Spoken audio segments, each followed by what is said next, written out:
Hi guys, market മേഴ്സിന്റെ പുതിയൊരു വീഡിയോയിലേക്ക് എല്ലാവർക്കും സ്വാഗതം. സോ തംബ്നെയിൽ കൊടുത്തിരിക്കുന്ന പോലെ തന്നെ ഈ കഴിഞ്ഞ മാർക്കറ്റ് ക്രാഷ് എന്നും പറയാൻ പറ്റില്ല, പക്ഷെ മാർക്കറ്റിന്റെ ഒരു ഡൗൺ മൂവ് ഞാൻ നല്ല രീതിയിൽ തന്നെ പ്രിഡിക്റ്റ് ചെയ്ത് എൻ്റെ പോർട്ട്ഫോളിയോ ഒക്കെ ലൈറ്റാക്കി അതായത് ഈ മൂവ് വരുന്നതിനേക്കാളും മുന്നേ തന്നെ എൻ്റെ പോർട്ട്ഫോളിയോ ഒക്കെ ലൈറ്റാക്കി ഞാൻ വെച്ചിരുന്നു. എന്നിട്ട് ഞാൻ ഇത് മാർക്കറ്റ് ചെറിയ രീതിയിൽ താഴത്തേക്ക് വരുന്ന കണ്ടപ്പോൾ ഞാൻ മാറി നിൽക്കുകയാണ് ചെയ്ത്, പുതിയ ട്രേഡൊന്നും എടുക്കാതെ.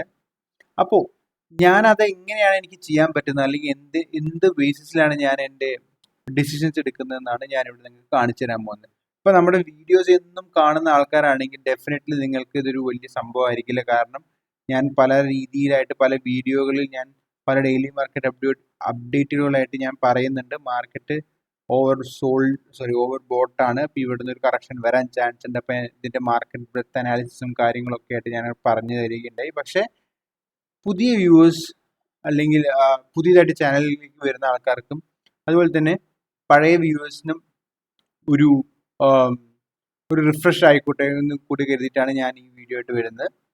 അപ്പോൾ ബേസിക്കലി ഈ ഒരു കാര്യത്തിന്, അതായത് നമ്മൾ മാർക്കറ്റിനെ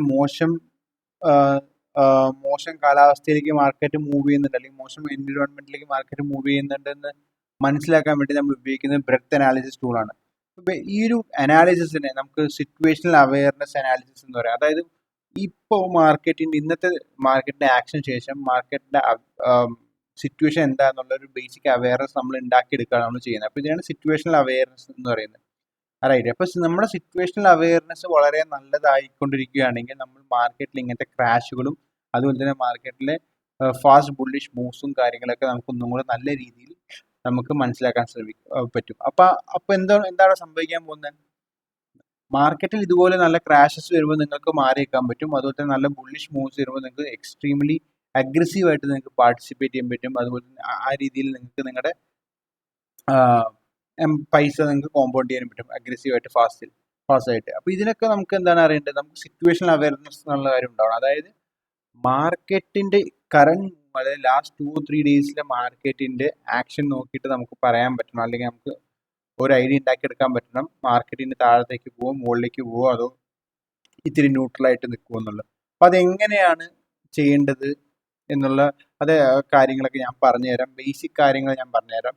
സോ സിറ്റുവേഷണൽ അവയർനെസ് നമുക്ക് ഇൻഡെക്സസ് നോക്കി ചെയ്യാൻ പറ്റും. അതുപോലെ തന്നെ സ്റ്റോക്സ് ഒരു സെർട്ടൈൻ മൂവിങ് ആവറേജിന് മുകളിലുള്ള സ്റ്റോക്സിനെ നോക്കിയിട്ട് നമുക്ക് ചെയ്യാൻ പറ്റും. അപ്പോൾ ആദ്യമായിട്ട് നമുക്ക് സിറ്റുവേഷണൽ അവയർനെസ് നമുക്ക് ഇൻഡെക്സസ് നോക്കി ചെയ്യാം. അപ്പോൾ ഫസ്റ്റ് നമുക്ക് ആദ്യം മിഡ് ക്യാപ് സ്മോൾ ക്യാപ്പിലേക്ക് പോകും. കാരണം നിഫ്റ്റി 50-ലാകെ 50 സ്റ്റോക്സേ ഉള്ളൂ. ആ 50 സ്റ്റോക്സിന്റെ വെയിറ്റേജും കറക്റ്റ് ഈക്വൽ വെയിറ്റേജ് അല്ല കൊടുത്തിരിക്കുന്നത്. അപ്പോൾ നമുക്ക് നിഫ്റ്റി 50ന്റെ മൂവ്മെന്റ് നോക്കിയിട്ട് നമുക്ക് ഒരിക്കലും സ്റ്റോക്ക് മാർക്കറ്റിന്റെ ഹെൽത്ത് പ്രോപ്പറായിട്ട് പ്രിഡിക്റ്റ് ചെയ്യാൻ പറ്റില്ല, അല്ലേ? ഇപ്പൊ നമുക്ക് മിഡ് ക്യാപ് സ്മോൾ ക്യാപ്പിലേക്ക് പോകാം. അതാകുമ്പോൾ കുറച്ചും കൂടെ പ്രിഡിക്റ്റബിൾ ആണ് നമുക്ക് പറയാം. ഇപ്പൊ മിഡ് ക്യാപ് സ്മോൾ ക്യാപ് ഇൻഡെക്സിൽ ഫസ്റ്റ് റൂൾ എന്ന് പറയുന്നത് നമ്മൾ എപ്പോഴും അഗ്രസീവായിട്ട് ട്രേഡ് ചെയ്യേണ്ടത് mid cap small cap index 10 EMAക്ക് മുകളിലുള്ളപ്പോഴാണ്. ഇപ്പൊ ഈ ഒരു ലൈൻ കണ്ടില്ലേ, ഇത് 5 EMA ആണ്, അതിന് താഴെയാണ് 10 EMA. അപ്പൊ ഇതിന് മുകളിലുള്ളപ്പോൾ നമുക്ക് അഗ്രസീവായിട്ട് എപ്പോഴും ട്രേഡ് എടുക്കാം, അല്ലേ? പക്ഷേ നമുക്ക് മനസ്സിലാക്കേണ്ടതെന്ന് വെച്ചാൽ നമ്മൾ അഗ്രസീവായിട്ട് ട്രേഡ് ചെയ്ത് കഴിഞ്ഞാൽ നമുക്ക് ഒരുപാട് പ്രോഫിറ്റ്സും കാര്യങ്ങളൊക്കെ ഉണ്ടായിട്ടുണ്ട്. പക്ഷേ ഈ ഒരു ലെവലിലേക്കൊക്കെ എത്തുമ്പോൾ അത് എക്സ്ട്രീംലി ഓവർ ബോട്ടാകും. അപ്പം ഞാൻ പല വീഡിയോസ് ഈ സമയത്തൊക്കെ ഞാൻ ചെയ്യുന്ന വീഡിയോസൊക്കെ നിങ്ങൾ നോക്കിയിട്ടുണ്ടാകുന്നുണ്ടെങ്കിൽ നിങ്ങൾക്ക് മനസ്സിലാക്കാൻ ഞാൻ പല വീഡിയോകളായിട്ട് ഞാൻ പറയുന്നുണ്ട്. വളരെ നല്ല രീതിയിൽ തന്നെ ഞാൻ വാൺ ചെയ്യുന്നുണ്ട്. മാർക്കറ്റ് ഓവർ ബോട്ട് സോണിലേക്ക് എത്തിയിട്ടുണ്ട്. ഇവിടെ നിന്ന് ഒരു സെല്ലിംഗ് വരാനുള്ള ചാൻസസ് വളരെ കൂടുതലാണെന്നൊക്കെ ഞാൻ പറയുകയുണ്ടായി. അതുപോലെ തന്നെ ഇതൊക്കെ ഒരു സപ്പോർട്ട് സോൺസ് ആയിരിക്കും. അതായത് ഇവിടെ ഒരു ഗ്യാപ്പാണ്, ഈ ക്യാൻഡിലും തമ്മിലൊരു ഗ്യാപ്പ് ഉണ്ട്. അപ്പം ആ ഗ്യാപ്പ് സപ്പോർട്ടായിട്ട് ആക്ട് ചെയ്യുന്നൊക്കെ ഞാൻ പറയുകയുണ്ടായി. അപ്പം അതുപോലെ നമ്മൾ നോക്കുകയാണെങ്കിൽ ക്രാഷ് വന്നപ്പോൾ മാർക്കറ്റ് താഴെ വന്ന് ഏകദേശം ഇവിടുന്ന് തന്നെ ഒരു ബൈയിങ് വന്നു, മുകളിലേക്ക് പോയി സസ്റ്റെയിൻ ചെയ്യാൻ പറ്റിയില്ല.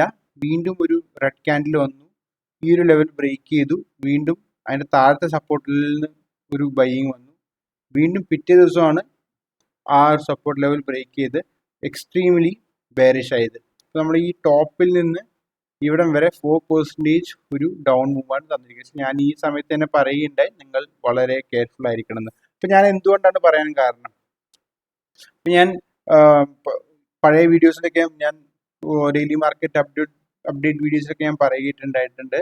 ഇങ്ങനെയുള്ളൊരു extreme fast we shape move വരുമ്പോൾ ഒരു താഴത്തേക്കുള്ള മൂവ് വരാനുള്ള പ്രോബിലിറ്റിയും കൂടുതലാണ്. കാരണം അല്ലെങ്കിൽ അറ്റ്ലീസ്റ്റ് ഒരു കൺസോൾട്ടേഷൻ എങ്കിലും വരണം, എന്നിട്ട് മാത്രമേ വീണ്ടും ഒരു മുകളിലേക്ക് മൂവ് ഉള്ളൂ. കാരണം ഞാൻ ബെറ്റർ സിനാരിയോ എന്ന് പറഞ്ഞത് ഇതുപോലെ ഇവിടെ നോക്കി ജൂണിലെ നമ്മുടെ ഇലക്ഷന്റെ ക്രാഷിന് ശേഷം, ക്രാഷ് അല്ല ഒരു ഡൗൺ മൂവിന് ശേഷം എക്സ്ട്രീം ഫാസ്റ്റ് മൂവ് മുകളിലേക്ക് വന്ന് പിന്നെ സൈഡ് വേസ് കൺസോൾട്ടേഷൻ ഒരു മൂവ് മുകളിലേക്ക് വന്നു.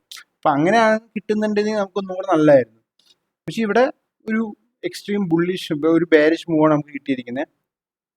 പക്ഷെ ഇവിടെ നോക്കിയേ, ഫ്രം ദ ബോട്ടം നമ്മൾ നോക്കുകയാണെങ്കിൽ എത്ര 18 ദിവസം കൊണ്ട് 12% മൂവിന് ശേഷം ഒരു സൈഡ് വേസ് മൂവ് അല്ലെങ്കിൽ ഒരു കറക്ഷൻ. ഇത് ഇവിടെ നോക്കിയേ, ഇവിടെ നിന്ന് എത്ര 7% മൂവിന് ശേഷം ഒരു കറക്ഷൻ. നേരെ എക്സ്ട്രീം വി ഷേപ്പിലാണ് പോകുന്നത്. ഇവിടെ അതുപോലെ തന്നെ വി ഷേപ്പിൽ 10, 11, 12, 13 ദിവസം പോയി കഴിഞ്ഞതിന് ശേഷം വീണ്ടും കറക്ഷൻ. ഇത് എത്തുമ്പോൾ ഇങ്ങനെ പോയി വീണ്ടും നല്ലൊരു രീതി കറക്റ്റ് ചെയ്തിട്ടാണ് വീണ്ടും മുകളിലേക്ക് വന്നത്. പക്ഷെ ഇവിടെയൊക്കെ നമുക്ക് ഒരു ബൗൺസ് കിട്ടുന്നുണ്ട്. ആ ഒരു ബൗൺസ് ഇവിടെ കിട്ടുമെന്ന് നമുക്ക് ഒരിക്കലും പ്രഡിക്റ്റ് ചെയ്യാൻ പറ്റില്ല അല്ലേ? കാരണം ഇവിടെ കിട്ടാം, അല്ലെങ്കിൽ ചിലപ്പോൾ ഇവിടെ വരെ വന്നിട്ട് കിട്ടാം, അതൊന്നും നമുക്ക് പറയാൻ പറ്റില്ല. അതൊക്കെ നമ്മൾ വീണ്ടും ബ്രെഡ്ത്തൊക്കെ അനാലിസിസ് ചെയ്ത് ഇൻഡെക്സും കാര്യങ്ങളൊക്കെ അനാലൈസ് ചെയ്ത് ശേഷമേ നമുക്ക് പറയാൻ പറ്റും. പക്ഷെ നമുക്കൊരു കാര്യം ചെയ്യാം, എപ്പോഴും മോസ്റ്റ് ഓഫ് ദ ടൈം നമുക്ക് എപ്പോഴും ഈ ഒരു 10 പീരീഡ് മൂവിങ് ആവറേജിന്റെ മുകളിൽ രണ്ടോ ദിവസം സ്റ്റോക്സ് സസ്റ്റെയിൻ ചെയ്യുകയാണ്, അതുപോലെ നിങ്ങളുടെ വാച്ച് ലിസ്റ്റിൽ നല്ല ബ്രേക്ക് ഔട്ട്സും കാര്യങ്ങളും വരുന്നുണ്ടെന്നുണ്ടെങ്കിൽ മാത്രം ട്രേഡ് എടുക്കാൻ എന്ന രീതിയിലേക്ക് നമ്മുടെ മൈൻഡ് സെറ്റ് മാറ്റാം. അപ്പം തന്നെ നമ്മുടെ സിറ്റുവേഷണൽ അവയർനെസ് വളരെയധികം നന്നാവുകയാണ്. അപ്പം ഞാൻ ചെയ്തത് അത് തന്നെയാണ്. ഞാൻ 10 EMA മുകളിലായപ്പോൾ മാത്രമേ ട്രേഡ്സ് എടുക്കാൻ കൂടുതൽ അഗ്രസീവായി ട്രേഡ് എടുത്തിട്ടുള്ളൂ. അതിനുശേഷം ഇവിടേക്ക് എത്തിയപ്പോൾ എൻ്റെ പോർട്ട്ഫോളിയോ ലൈറ്റാക്കി. കാരണം മാർക്കറ്റ് ഓവർ ബോട്ടാണെന്ന് എനിക്ക് തോന്നി. അങ്ങനെ ഓവർ ബോട്ട് ആവാൻ തോന്നാൻ കാരണം എന്താണ്, അതിന് ഞാനിപ്പോൾ പറഞ്ഞുതരാം.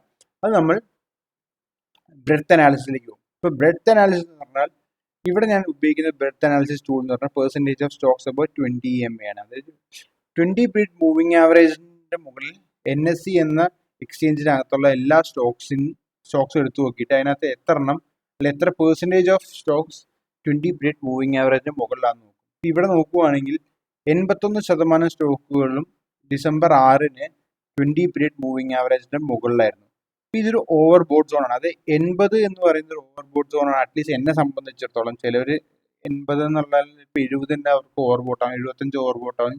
ഓരോരുത്തരുടെ ട്രേഡിംഗ് സ്റ്റൈൽ അനുസരിച്ച് അങ്ങനെയാണ്. അപ്പോൾ ഓരോരുത്തർ സ്റ്റഡീസും അനുസരിച്ച്. അപ്പം ഞാൻ സ്റ്റഡി ചെയ്തതനുസരിച്ച് വെച്ച് നോക്കുമ്പോൾ ഒബിയസ്ലി 75 എബോവ് ഓവർ ബോട്ട് സോണിലേക്ക് എത്തി തുടങ്ങി. പക്ഷേ 80 എബോവ് എക്സ്ട്രീമിൽ ഓവർ ബോട്ടാണ്. അപ്പം ഞാൻ 80 എബോവ് പോയപ്പോൾ തന്നെ ഞാൻ പറയുകയുണ്ടായി പല വീഡിയോസിലും, ഇത് ഭയങ്കര എക്സ്ട്രീം ഓവർ ബോട്ടാണ്. ഇപ്പോൾ ഇവിടെ സെല്ലിംഗ് വരാനുള്ള ചാൻസസ് ഭയങ്കര ഹൈ ആണ്. അപ്പോൾ പോർട്ട്ഫോളിയോ നമ്മൾ ലൈറ്റ് ആക്കണം. അതുകൊണ്ടാണ് ഞാൻ പറയുന്നത് ഇവിടെ ഡേറ്റ് എന്തായിരുന്നു, ഡിസംബർ 6 എന്നൊക്കെ വന്നത് ഇവിടെയാണ്.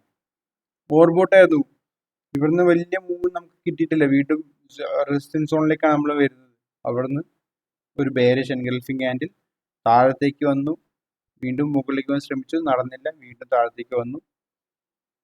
അപ്പം ഈ ലെവലിനൊക്കെ ഒരു സെല്ലിംഗ് വരും എന്നുള്ള കാര്യം ഏകദേശം ഒരു 95% ഉറപ്പാണെന്നാണ് എൻ്റെ ഒരു എക്സ്പീരിയൻസ് എന്ന് എനിക്ക് മനസ്സിലാക്കിയിട്ടുള്ളത്. അപ്പോൾ നിങ്ങൾ ആ ലെവലുകൾ അങ്ങനെ കാണുവാണെങ്കിൽ നിങ്ങൾ എന്താണ് ഒന്നുകൂടി കോഷ്യസ് ആവണം.